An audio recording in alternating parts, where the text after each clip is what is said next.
J'allais lui dire que c'était moi qui l'avais fait, mais maintenant je ne crois pas que je peux. Mon copain a passé une mauvaise journée au travail.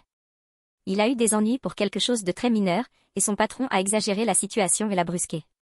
Son patron a été dur, insultant et critique envers lui pour une erreur simple et sans conséquence. Mon copain a encaissé, a continué à travailler, mais m'a appelé plus tard, et il était clairement bouleversé.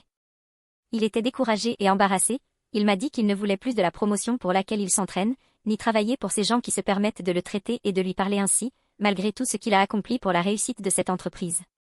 Il a vraiment travaillé sans relâche.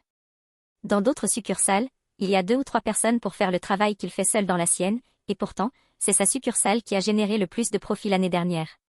Ça m'a rendu triste de l'entendre comme ça, parce qu'il aime son métier et son travail, mais ce jour-là, ils l'ont complètement rabaissé.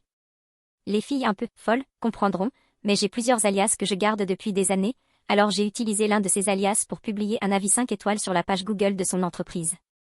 Dans mon avis, j'ai écrit que ce n'était pas mon atelier habituel, que c'était ma première fois ici, mais que j'avais été tellement impressionnée que je reviendrais.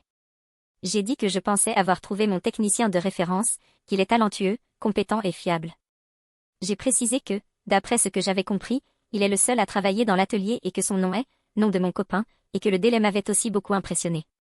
J'ai ajouté que le travail sur mon objet était impeccable, qu'il l'avait même nettoyé, qu'il avait une grande attention aux détails, un travail de qualité et un excellent service client, et que je recommanderais vivement cet endroit. Pour que ça n'ait pas l'air que ça venait de moi, je l'ai écrit en français. Comme le français n'est pas ma langue maternelle, mon style n'est pas parfait, mais je le parle assez bien pour me faire comprendre.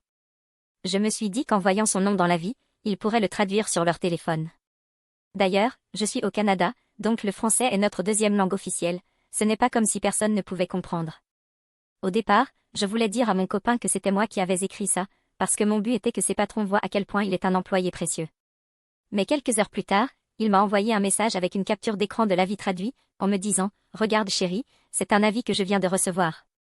Plus tard dans la soirée, il était presque en larmes en me disant combien ça lui faisait du bien de se sentir apprécié et reconnu, que ça lui redonnait de l'espoir et de la persévérance. Et là, j'ai compris que ça comptait plus pour lui que pour ses patrons. Alors, je ne sais pas, peut-être que dans 30 ans je lui dirai la vérité, mais pour l'instant, je ne crois pas que je peux.